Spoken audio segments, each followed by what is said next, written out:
Okay, I was just going to ask you how many times. It's funny, I'm doing it as you. And it's easy, and you can do it having a conversation, and nobody will know. Nobody will know. Did you push record?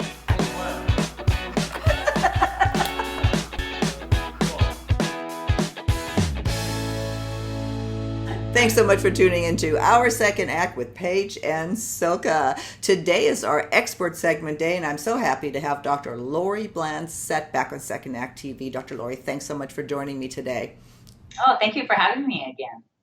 Well, we've had quite the little pre-production meeting, all kinds of technical stuff, but we did it.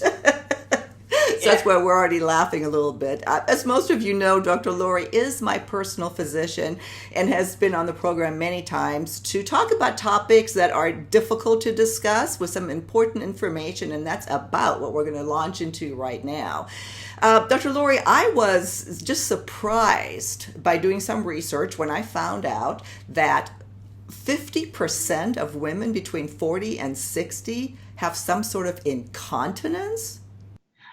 That is shocking but true. And sadly, most women don't want to talk about it.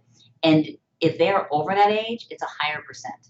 That's crazy. I mean, we obviously, this show is dedicated to living your life to the fullest. We put out all kinds of, advice on dating, on relationships, on fitness, all those activities, if you will.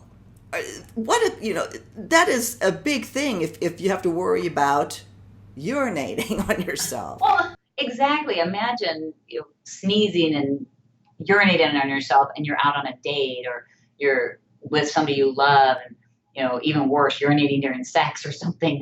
It is horrible. No, it is horrible. And maybe I don't know. I'm shocked about those statistics. Maybe other women aren't.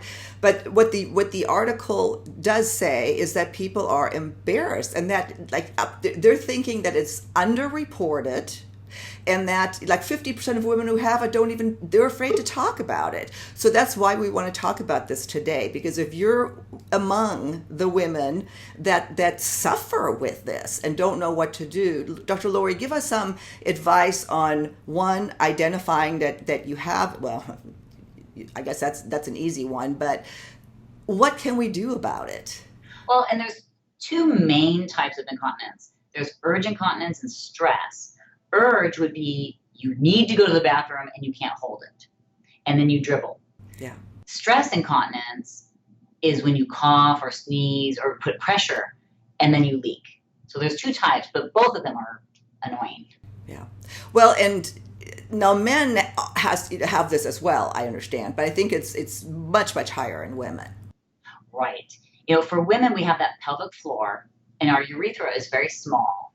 And basically, the pelvic floor, which is the muscles that are at the bottom of the pelvis, get weakened. And a lot of times childbirth, menopause, pushing and straining a lot, heavy lifting, it can weaken those muscles. Yeah. Well, I think I read with men, I think it's also prostate related.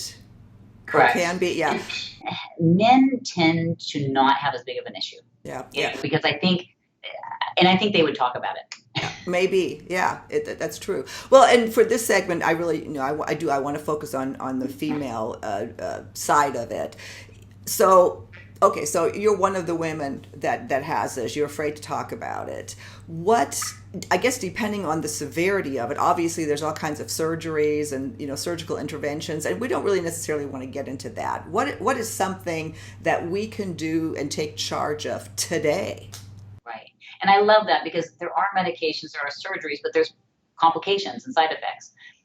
In terms of one of the simplest things to do is strengthen the pelvic floor muscles. We've all heard of Kegel exercises. They actually can work. I've seen them be as effective as medication, which is pretty amazing. And what you do is pretend you're going to the bathroom. If you were to stop the urine flow, those muscles are the muscles you want to contract. Okay, so what you want to do is each day contract those muscles, hold it for a second, relax, and repeat.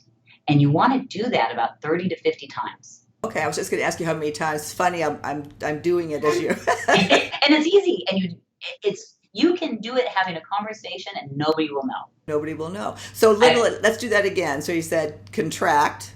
right, contract. So you contract the muscles, Mm-hmm. hold it for, about a second or two, Mm-hmm. and then you relax, wait about another 2 or 3 seconds and do it again. Okay, and 50 And you times. repeat that. And how soon do you see results or a possible change after doing that? Great question. It can take a few months. You might start seeing some benefits after about a month, but it can take 3 or 4 months to really see that. Just like going to the gym to build your biceps. It's Right. not overnight. It's a muscle. It's a big muscle group, and you want to strengthen it. Yeah. Well, what about, like I wouldn't know what kind of incontinent products to buy. Like if you're out and about and if you know that laughing or coughing or bending over that you're likely to dribble, what kind of, do you have recommendations on pads or, I mean, I wouldn't know the first place to look. I mean, depends. I don't have a particular one, but there are so many options out there, which shows you how common it is. But it can be very similar to a panty liner for a light period. They're very similar, where some people just dribble a little bit, and that's enough. And then we know about Depends and those things, which are more the full-on diaper things, which very rarely do you need that at a young age. But it really is personal choice. And a lot of times now with online shopping, you can shop from the convenience of your home, and it really matters how much you are leaking. If it's just very little bit, then you get a smaller pad. But there's things you can do. So the Kegels are one. The other thing is you train your bladder, especially for the urge incontinence. They say be proactive, empty your bladder, don't wait for it to be full, okay? And then the other thing, people often don't drink water. They don't want that much fluid because they think they will leak more. But concentrated urine is irritating to the bladder and will actually promote the incontinence. You want to be drinking enough water. So you see what I'm saying is some people think, I don't want to drink water because I'll leak, but you want the water because you don't want the concentrated urine that's irritating the bladder. Yeah. At what point, like where do you decipher between just a mild problem and something that really does require more of a workup? If it's just a little bit of an annoyance, that's the more common. If you are incontinent all the time, and that can happen, that's more of a problem. We typically don't see that unless you're much older and have other problems, but we don't see major issues causing it. In terms of tumors and cancers, you don't see that. You can have neurologic problems, but again, you would have incontinence all the time. Mm-hmm. So for the typical urge or stress incontinence, it's not going to be cupfuls. Yeah. So it's more of an irritant, something that, you would be embarrassed if it happened to you. Right. Yeah.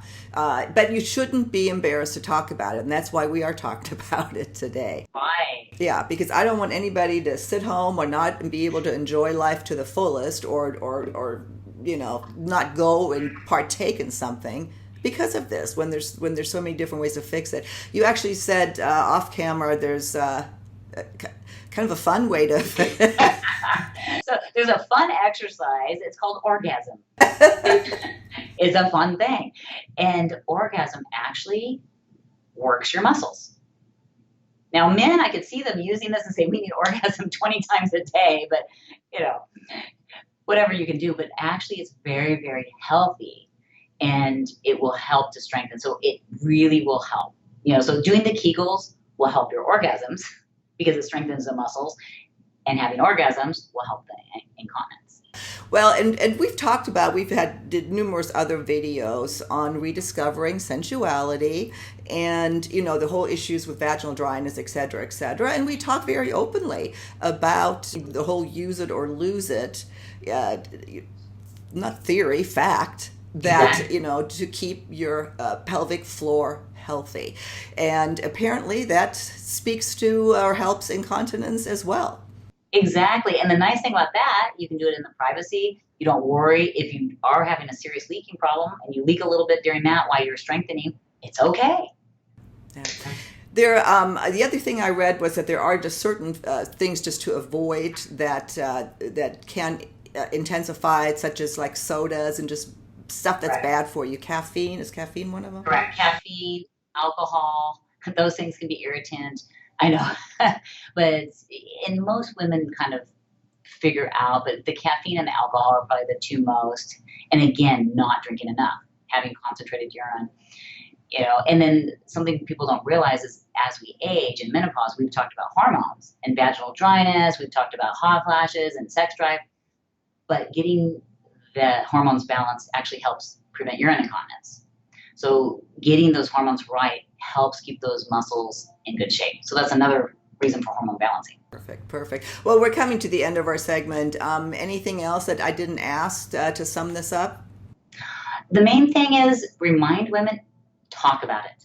Have an honest conversation with somebody who will give you options, and don't be embarrassed because it's actually more common than you realize. Yeah. Well, and on that note, we'll sign off and we'll see you on our next segment of Our Second Act with Paige and Silka. I look forward to it. Perfect.